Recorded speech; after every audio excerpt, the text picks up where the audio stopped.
Dans l'assemblée des saints, assoiffé je me tiens, que ton onction descende sur moi. Conscient que mon destin est dans le creux de ta main, que ton onction descende sur moi. Je suis disposé, assoiffé, que ton onction descende sur moi. Je suis disposé, assoiffé, que ton onction descende sur moi.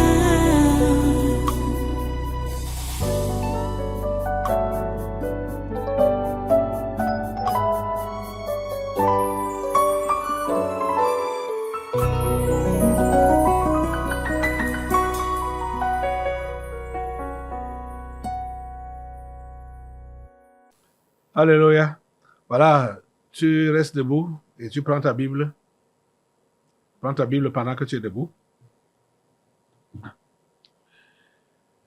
Et tu ouvres dans Genèse au chapitre 39. On va évoluer aujourd'hui. On est toujours en train de considérer l'une des premières familles chrétiennes, si on peut les appeler ainsi. La famille d'Israël, la famille de Jacob, et surtout son avant-dernier fils, Joseph. Genèse 39, donc, nous prenons la lecture à partir du verset 7. La fois dernière, on a lu du verset 1 au verset 6. Nous partons maintenant à partir du verset 7. Et on va lire. Je vais arrêter quelque part. En fait, cette lecture, du moins le passage d'aujourd'hui, va du verset 7 jusqu'au verset 23. Mais on ne va pas tout lire. C'est pendant l'intervention, la prédication, que je pourrais prendre les autres versets. Donc c'est du verset 7 au verset 23. Je vais lire pour introduire. Après ces choses, il arriva que la femme de son maître, c'est-à-dire la femme de Potiphar, porta les yeux sur Joseph et dit, « Couche avec moi. » Il refusa et dit à la femme de son maître, « Voici, mon maître ne prend avec moi connaissance de rien dans la maison, et il a remis entre mes mains tout ce qui lui appartient. Il n'est pas plus grand que moi dans cette maison, et il ne m'a rien interdit, excepté toi, parce que tu es sa femme. Comment ferais-je un aussi grand mal, et pécherais-je contre Dieu? » Quoiqu'elle parlât tous les jours à Joseph, il refusa de coucher auprès d'elle, d'être avec elle. Un jour qu'il était entré dans la maison pour faire son ouvrage et qu'il n'y avait là aucun des gens de la maison, elle le saisit par son vêtement en disant, « Couche avec moi. » Il lui laissa son vêtement dans la main et s'enfuit dehors. Lorsqu'elle vit qu'il lui avait laissé son vêtement dans la main et qu'il s'était enfui dehors, elle appela les gens de sa maison et leur dit, « Voyez, il nous a amené un Hébreu pour se jouer de nous. Cet homme est venu vers moi pour coucher avec moi, mais j'ai crié à haute voix, et quand il a entendu que j'élevais la voix et que je criais, il a laissé son vêtement à côté de moi et s'est enfui dehors. » Et elle posa le vêtement de Joseph à côté d'elle, jusqu'à ce que son maître rentra à la maison. Bon, je vais même finir la lecture une fois. Verset 17. Alors, elle lui parla ainsi. L'esclave hébreu que tu nous as amené est venu vers moi pour se jouer de moi. Et comme j'ai élevé la voix et que j'ai crié, il a laissé son vêtement à côté de moi et s'est enfui dehors. Après avoir entendu les paroles de sa femme qui lui disait, voilà ce que m'a fait ton esclave, le maître de Joseph fut enflammé de colère. Il prit Joseph et le mit dans la prison, dans le lieu où les prisonniers du roi étaient enfermés. Il fut là en prison. L'Éternel fut avec Joseph et il étendit sa main et il étendit sur lui sa bonté. Il le mit en faveur aux yeux du chef de la prison. Et le chef de la prison plaça sous sa surveillance tous les prisonniers qui étaient dans la prison. Et rien ne s'y faisait que par lui. Le chef de la prison ne prenait aucune connaissance de ce que Joseph avait en main, parce que l'Éternel était avec lui, et l'Éternel donnait de la réussite à ce qu'il faisait. Prions le Seigneur. Dieu Tout-Puissant, nous te remercions vraiment pour ta parole, cet exemple magnifique que tu nous donnes. Ô Dieu, donne-nous la grâce de pouvoir imiter cet exemple. S'il te plaît, donne la grâce à tes enfants, ceux-là qui disent, qui sont nés de toi, qui soient réellement comme toi, qui soient réellement représentatifs, qui représentent le royaume des cieux, qui représentent la maison des enfants de Dieu. Ô Seigneur, tu veux que nous puissions mener une vie chrétienne normale. S'il te plaît, aide-nous à comprendre, à nous décider et à agir. À toi la gloire, l'honneur et la puissance. Au nom de Jésus, nous avons prié. Amen. Voilà, assois-toi, cher ami. Soyez tous les bienvenus à ce congrès naturel de ce 22 septembre 2024. Cette lecture même qu'on a faite est déjà suffisante. Vous avez déjà compris pour ceux qui ont l'esprit éveillé. En finissant la lecture de ce chapitre 39 de Genèse, Joseph, on peut dire, c'est la deuxième expérience majeure que cet homme connaît, ce jeune homme connaît dans sa vie. La deuxième turbulence majeure, on peut dire, hein?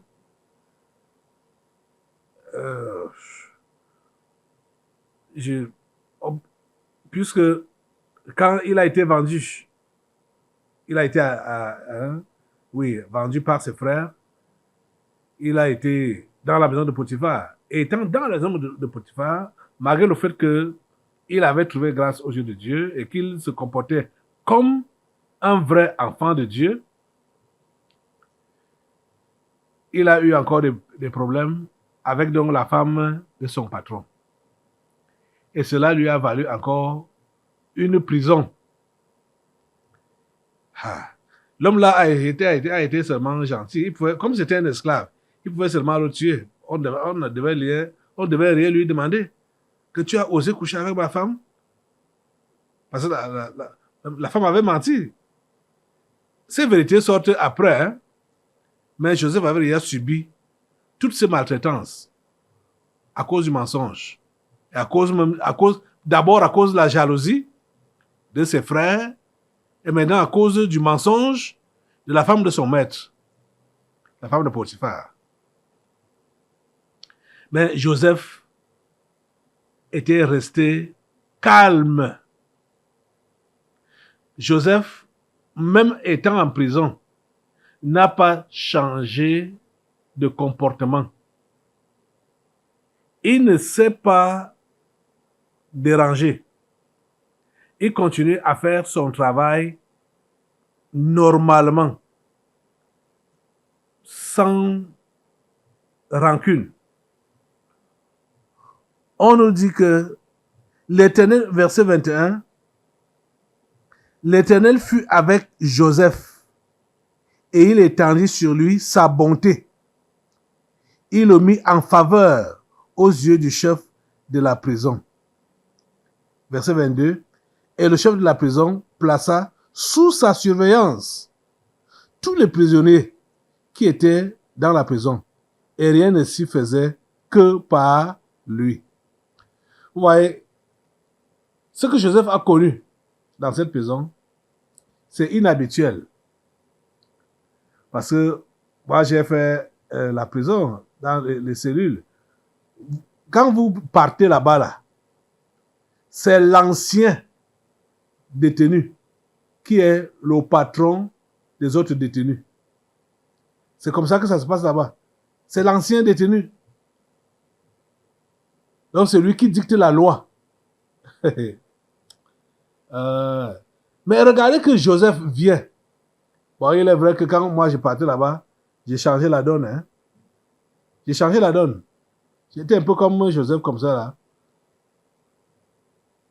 C'est pas l'ancien qui me commandait,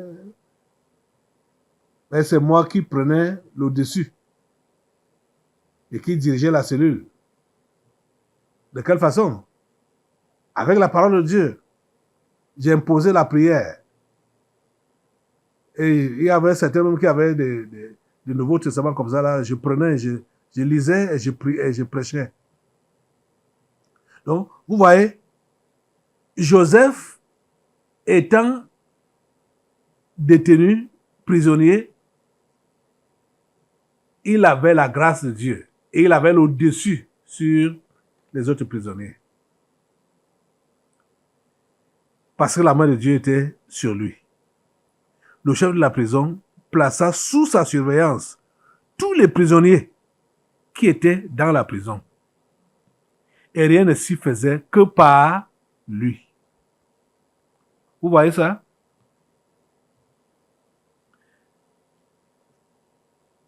On dit au verset 23, le chef de la prison ne prenait aucune connaissance de ce que Joseph avait en main. Pour quelle raison? Parce que l'Éternel était avec lui et l'Éternel donnait de la réussite à ce qu'il faisait. Voilà un enfant de Dieu.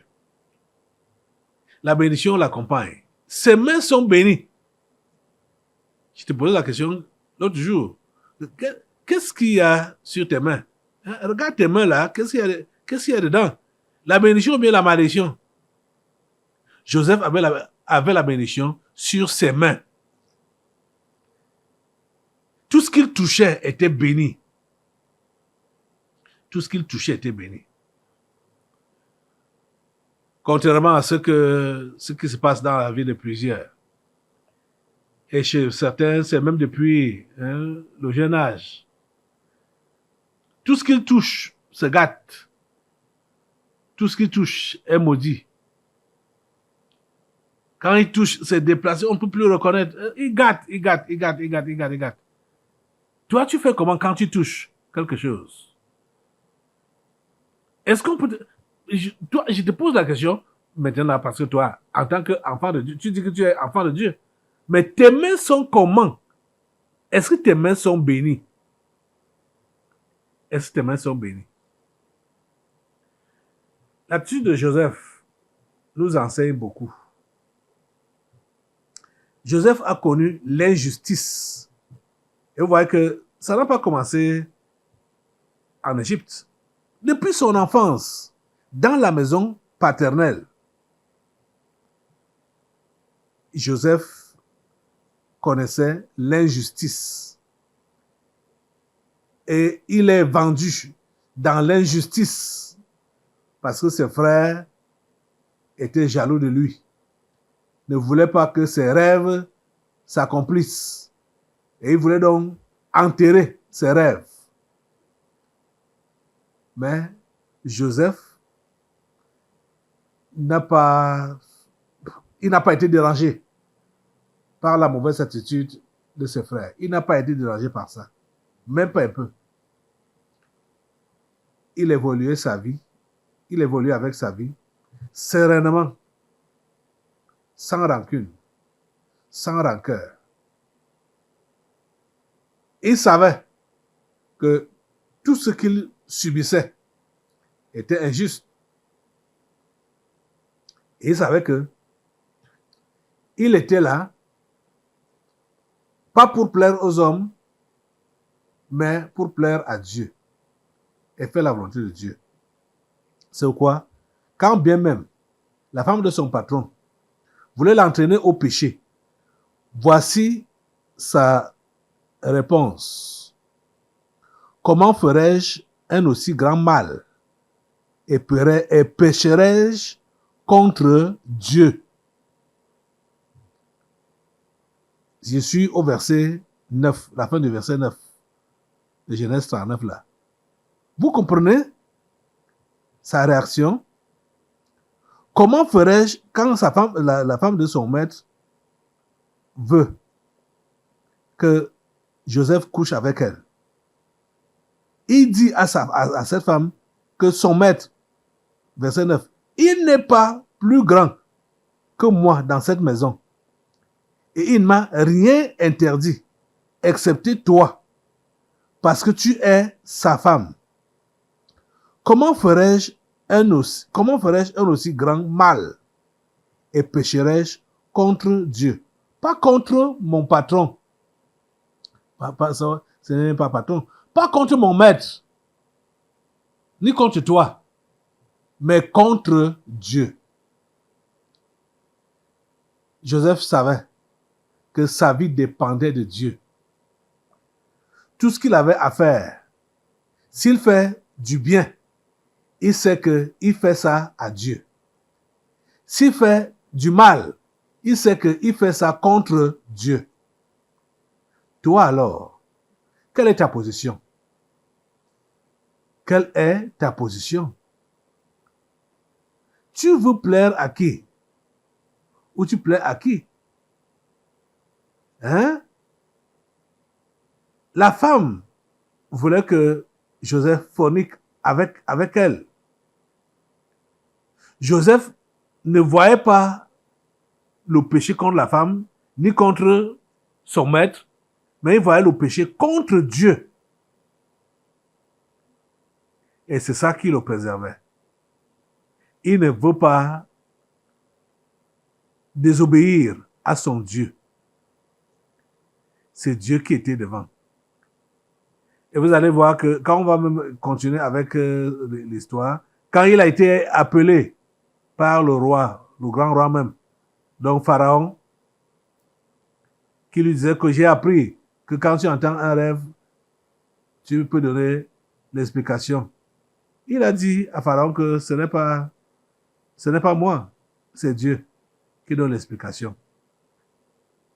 Joseph savait qu'il était l'instrument entre les mains de Dieu. L'instrument, comme ce bic. Le bic ne peut pas écrire seul. Le bic est un instrument. C'est l'homme qui l'utilise, qui manipule ça et qui forme les lettres ou les chiffres avec ça, ou qui trace les dessins, ou tout ça. C'est l'homme qui est le patron du bic. Le bic ne peut pas écrire seul. Ouais. Joseph savait qu'il était un instrument entre les mains de Dieu. Toi, tu es donc un instrument entre les mains de qui? Est-ce que tu es vraiment un instrument entre les mains de Dieu? Cher ami, c'est sérieux. C'est sérieux. Cette histoire n'est pas juste une histoire, un conte comme ça, mais c'est la vie chrétienne normale qui est relatée ici. L'exemple de Joseph. Nous devons savoir que si nous vivons à cause de Dieu et nous vivons pour lui. Donc, tout ce que nous pouvons donc faire, on doit savoir qu'on fait ça à Dieu ou bien qu'on fait ça contre Dieu. C'est lui qui doit être devant nos yeux. Dieu. C'est lui qui doit être devant nos yeux. On doit le mettre en premier. Dieu doit prendre la première place dans nos agissements. C'est pourquoi quand tu as des rapports avec les gens, en tant que chrétien, cher ami, ce n'est pas à toi-même que tu dois penser premièrement. Ce n'est même pas à la personne là que tu dois penser premièrement. Là, celui à qui tu dois penser premièrement, c'est Dieu. Ces rapports que j'ai avec ce monsieur ou cette femme, quelle sera l'avis de Dieu si je fais ci ou je fais ça? Qu'est-ce que Dieu dira? Qu'est-ce que Dieu va penser? Est-ce que ça va plaire à Dieu? Est-ce que ce sera dans la volonté de Dieu ce que je vais faire là? Ce que je vais poser là comme acte? Les amis, c'est Dieu qu'on doit mettre devant. Quand on mettra Dieu devant, on fera que on va s'empêcher de faire certaines bêtises. Parce qu'on sait que Dieu ne sera pas d'accord avec nous. Mais si nous sommes donc de ceux-là qui ont pris la place de Dieu, on se fout donc de lui, l'invisible, le Dieu invisible, et on prend seulement en compte nous-mêmes, notre intérêt, bon, le plaisir que ce que nous allons faire va nous donner, ou l'avantage que nous aurons, ou le gain que nous aurons en posant tel ou tel acte. Vous voyez, nous allons pécher contre Dieu. Il faut vraiment que, à partir d'aujourd'hui, cher ami, que tu puisses toujours mettre Dieu devant. Dans tes rapports, dans tes relations, dans tout ce que tu fais. Mets Dieu devant. Mets Dieu devant. Tu comprends? En tant que chrétien. Parce que si tu vis, c'est pour lui que tu vis. Si tu meurs, c'est pour lui que tu meurs. Si tu souffres, c'est pour lui que tu souffres.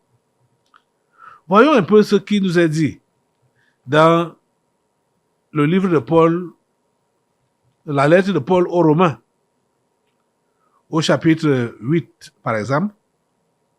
Allons là-bas, ouvrez avec moi. On va dans le Nouveau Testament maintenant. Chapitre 8. Oh mon Dieu. Ta grâce dans nos vies. Ta grâce. C'est plutôt dans Romains chapitre 14 et non Romains 8. Romains chapitre 14, c'est du verset 7 au verset 8. Donc il y avait quand même 8 dedans. C'est ça qui m'a confondu un peu là.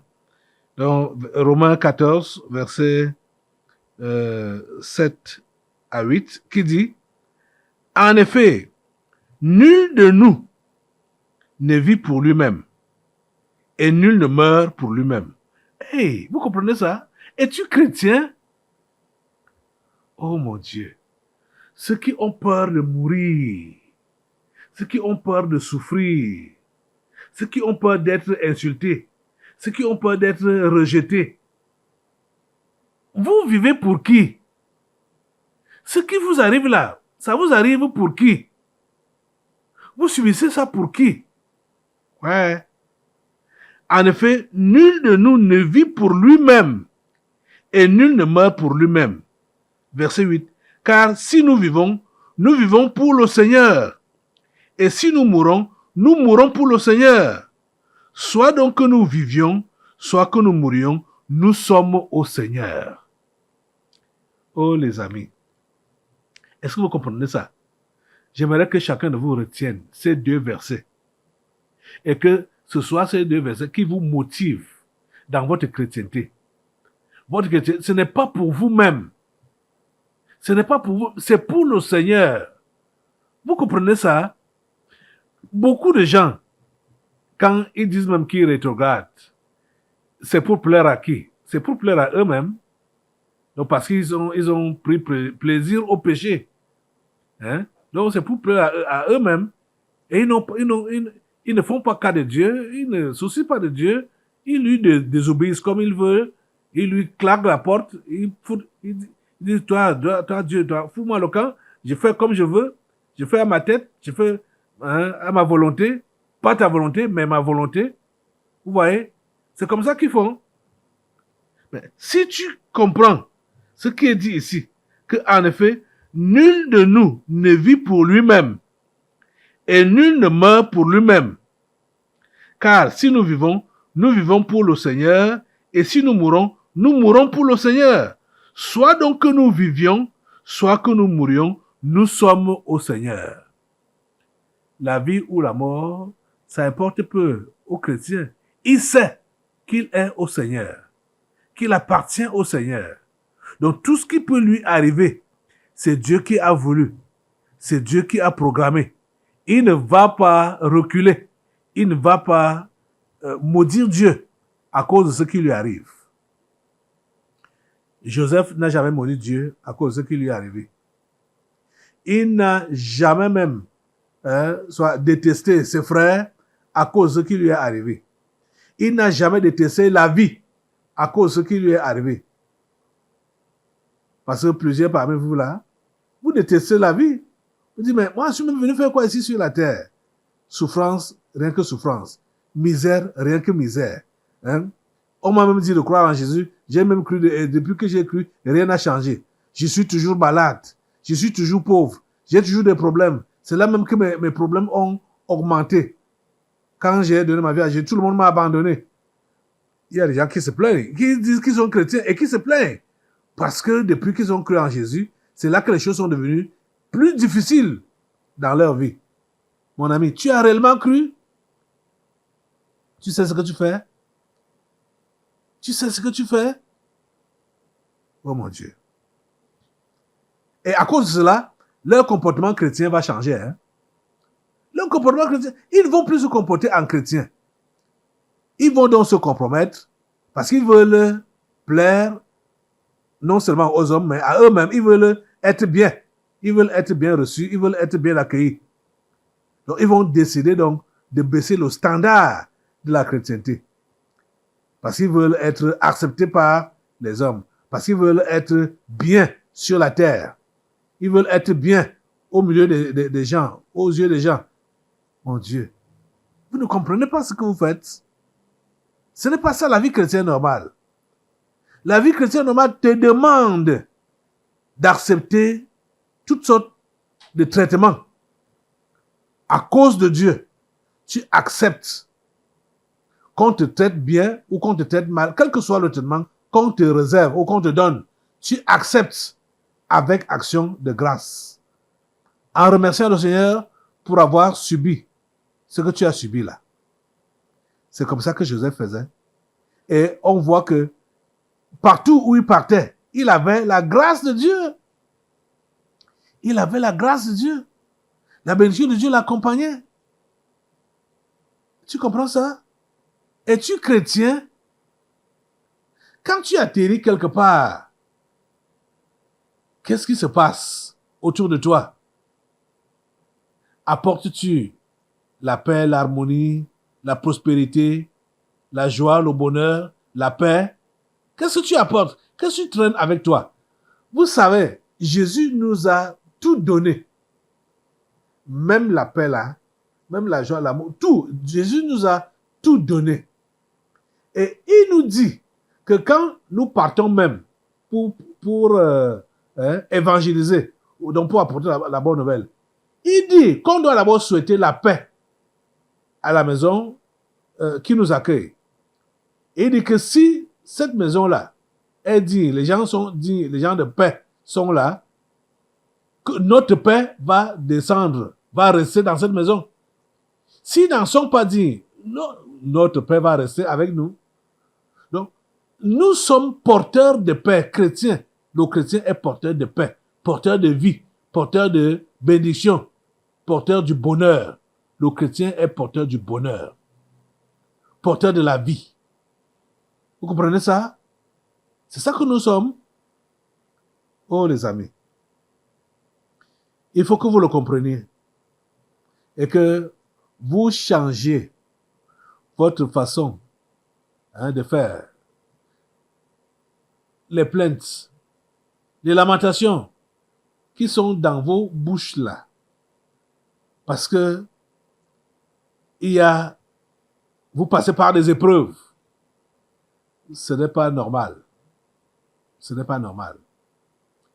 Tout ce qui peut t'arriver en tant que chrétien, c'est là donc qu'on peut aller au chapitre 8 de Romains.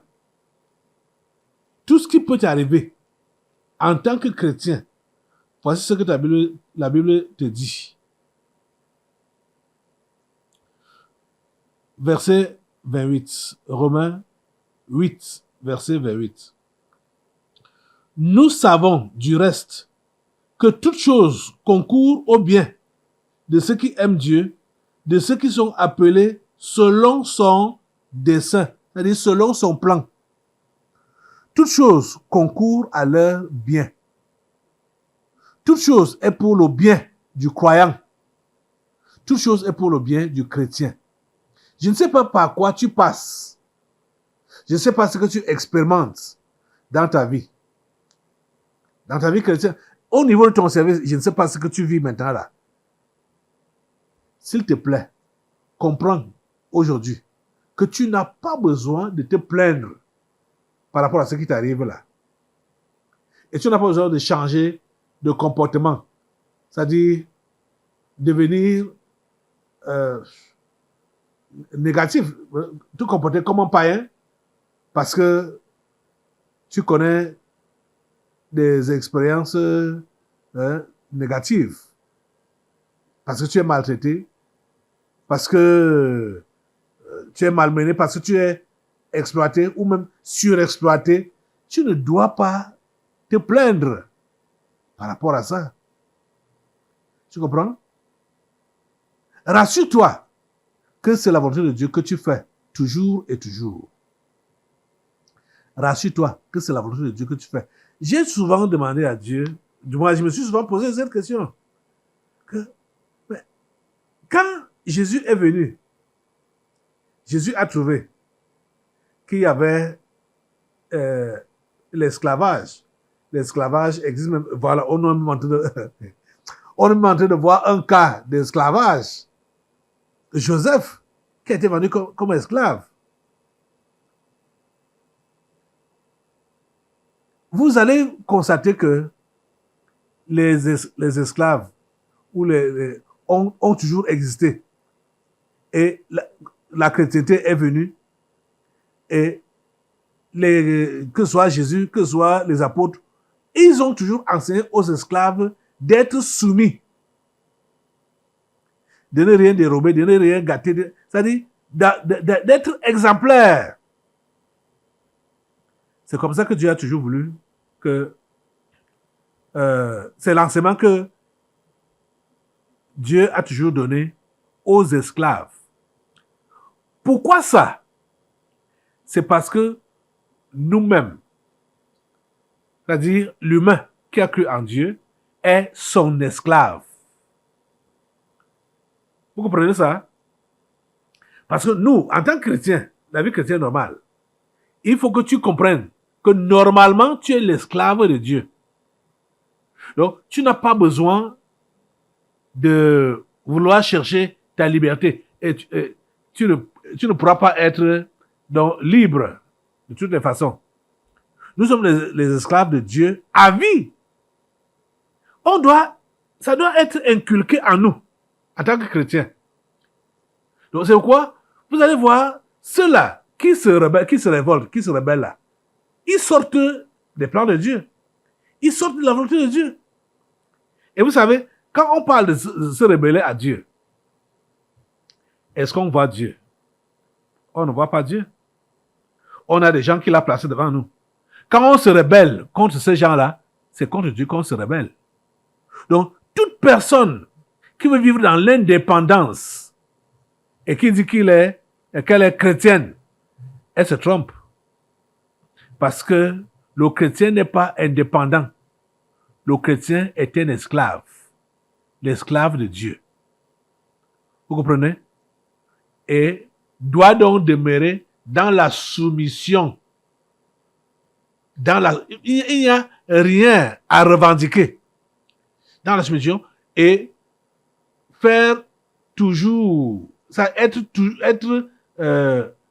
rassurer qu'on fait toujours ce que Dieu nous demande de faire, ce que notre patron, notre maître nous demande de faire. Vous comprenez? C'est pourquoi Jésus a dit que il est le maître, nous sommes les disciples. On n'a pas un autre maître et on ne doit pas appeler quelqu'un d'autre maître si ce n'est lui. Dans ce sens-là, que c'est lui qui est le patron, notre patron, l'unique patron, c'est lui. Donc, il faut que tu comprennes ça et que cela ne quitte jamais dans ton esprit, que tu es esclave de Dieu. Joseph nous montre un bel exemple. Il ne s'est jamais plaint. Et il a toujours fait le travail comme il se doit. Et on voit que Dieu était avec lui. Dieu bénissait tout ce que ses mains touchaient. Chers amis, êtes-vous chrétiens? Êtes-vous enfants de Dieu? Cet exemple de Joseph doit nous inspirer. Joseph a été accusé faussement. Même si tu es accusé faussement, ce n'est pas là que tu vas sortir de tes gonds. Et commencer à dire, ah voilà, on m'accuse sur des choses que je ne connais même pas. Et toi, tu dégames alors. Parce qu'on t'a accusé faussement, tu dégames. Regardez, Joseph n'a pas dégamé parce qu'il a été accusé faussement. Et je te dis que on va t'accuser faussement. Ça va arriver. Mais prends la bonne attitude. Ne te plains pas. Remets-toi à Dieu, à ton Dieu. Remets-toi à lui. Et tu verras comment il va arranger la situation. Pour que plus tard, on puisse comprendre que dans l'affaire qu'on t'avait accusé là, c'était faux. On t'a accusé faussement. Puis maintenant, là, vous voyez que maintenant, on a toute l'histoire de Joseph. Or, quand ça se passait en direct là, tout était flou. Mais c'est après que ça a été éclairé. Donc, ne t'en fais pas. Tu peux subir des choses actuellement ou maintenant dans la fausseté, mais reste serein et continue à craindre Dieu et continue à te rassurer que tu es dans sa volonté et plus tard, tu seras justifié. Tu comprends? Voilà. Tu vas te mettre debout et tu vas demander à Dieu la grâce de ne pas chercher à te justifier toi-même. De ne pas chercher à te positionner toi-même.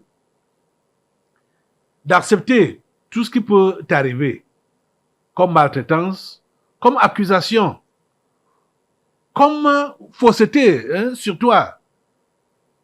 Mais en tant qu'enfant de Dieu, quand tu sais que tu n'as rien fait, reste serein et recherche toujours à faire la volonté de Dieu. Ne sors pas de sa volonté.